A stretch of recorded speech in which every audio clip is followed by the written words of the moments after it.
রায়গঞ্জ বিশ্ববিদ্যালয়ে এবিভিপির কার্যকর্তাদের হুমকি ধমকি দেওয়ার অভিযোগ ঘিরে বাড়ছে উত্তেজনা। এই ঘটনার প্রতিবাদে শুক্রবার দুপুরে রায়গঞ্জ বিশ্ববিদ্যালয়ের রেজিস্ট্রারের ঘরের সামনে অনির্দিষ্টকালের জন্য ধর্নায় বসেন এবিভিপি নেতৃত্ব। কর্মসূচিতে উপস্থিত ছিলেন সংগঠনের উত্তরবঙ্গের প্রদেশ সহ সম্পাদক দীপ দত্ত। তিনি জানিয়েছেন, গত দুদিন ধরে এবিভিপির কার্যকর্তাদের হুমকি দিচ্ছেন তৃণমূল ছাত্র পরিষদের কর্মীরা। লাঠি সোঁটা, ধারালো অস্ত্র সমেত বহিরাগত এনে এই ধরনের কর্মকাণ্ড করছে শাসক দলের ছাত্র সংগঠন। এর বিরুদ্ধে ব্যবস্থা গ্রহণের দাবি জানিয়েছেন তারা।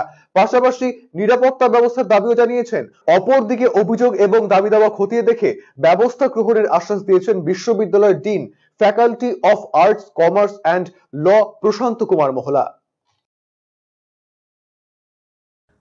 গত পরশুদিন তৃণমূল ছাত্র পরিষদের দুই দামড়া ছাত্র নেতা বয়স্ক, তাদের নেতৃত্বে 15-16 জন গুন্ডা বাহিনী বহিরাগত বিশ্ববিদ্যালয় ক্যাম্পাসে লাঠি সোঁটা, ধারালো অস্ত্র নিয়ে আসে এবং আমাদের কার্যকর্তাদের থ্রেট করে। আমাদের 100 জনের মতো কার্যকর্তা বিশ্ববিদ্যালয় ক্যাম্পাসে পাঠরত রয়েছে, তাদেরকে থ্রেট করে এবং গতকাল আমাদের বিশ্ববিদ্যালয়ের সভাপতি হরিনারায়ণ দাসকে প্রাণনাশের হুমকি দেয়।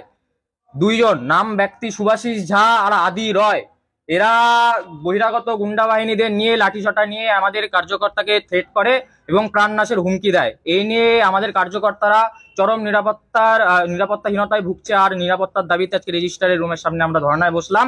আমাদের দাবি, আমাদের নিরাপত্তা নিশ্চিত করুন, আমরা সুস্থভাবে ক্লাস করতে চাই এবং এদের দৌরাত্ম্য অতি সত্বর বন্ধ হবে। একটা কথা বলতে চাই, পৃথিবী ঘূর্ণায়মান, দিন ঘুরবে, সামনে আবার দেখা হবে কিছুদিন পরে, তখন কার দৌড় কত দূর সুদে আসলে বুঝিয়ে দেবো। কতক্ষণ থাকবে?